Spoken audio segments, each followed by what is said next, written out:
Newly released audio reveals what was said during a tense post-debate exchange between Senators Elizabeth Warren and Bernie Sanders. CNN mics caught the moment after the progressive allies squared off on stage Tuesday night. Here's what was said. I think you called me a liar on national TV. What? I think you called me a liar on national TV. Let's not do it right now. You want to have that discussion, we'll have that Anytime. discussion. You called me. You told me. All right, let's not do it now. I don't want to get in the middle of it. I just want to say hi, Bernie. Yeah, good. Okay. Sanders briefly addressed that exchange earlier today on Capitol Hill. Take a listen. Senator, have you spoken to Senator Warren since the debate? Have you resolved anything there? No, we haven't spoken.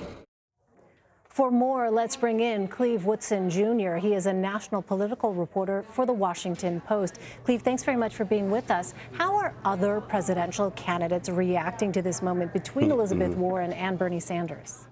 Well, I think the answer is very quietly. The other candidates have not heavily weighed in on it. I will say that, other candidates, particularly the moderate ones, may stand to benefit from, the more swiping back and forth that goes on the left. Biden at an event last night talked about his electability, for example, but didn't even mention the spat. Well, a new Washington Post-Ipsos poll shows Joe Biden doing very well among Democratic-leaning black voters. He has 48% support. How does the former vice president continue to perform well with that constituency? Well, Elaine, I think what a lot of African-American voters we talked to said was that they feel really that he's the most electable one, and because black Democrats feel the same way as all other Democrats, they want Trump out of office. And so because Biden comes across as the most electable, they support him. A lot of African-American Democrats we talked to also gave him credit because he was Obama's vice president.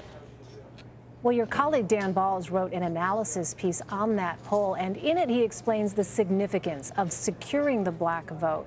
How important is this voting bloc going to be in early states?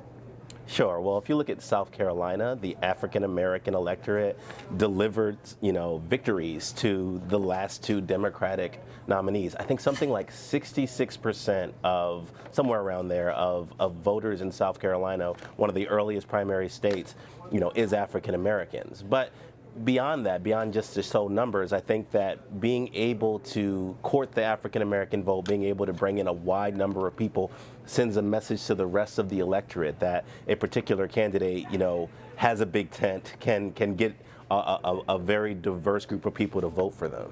Meantime, the poll shows Biden does not lead among black voters under the age of 35. Bernie Sanders leads that group. How important is that demographic?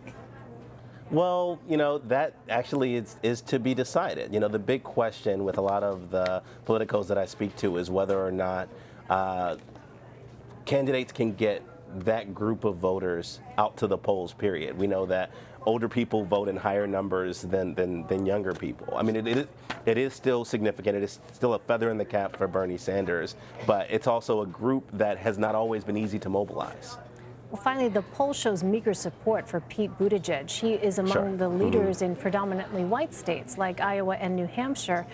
This is what the former South Bend mayor said during Tuesday's debate about his standing with black voters.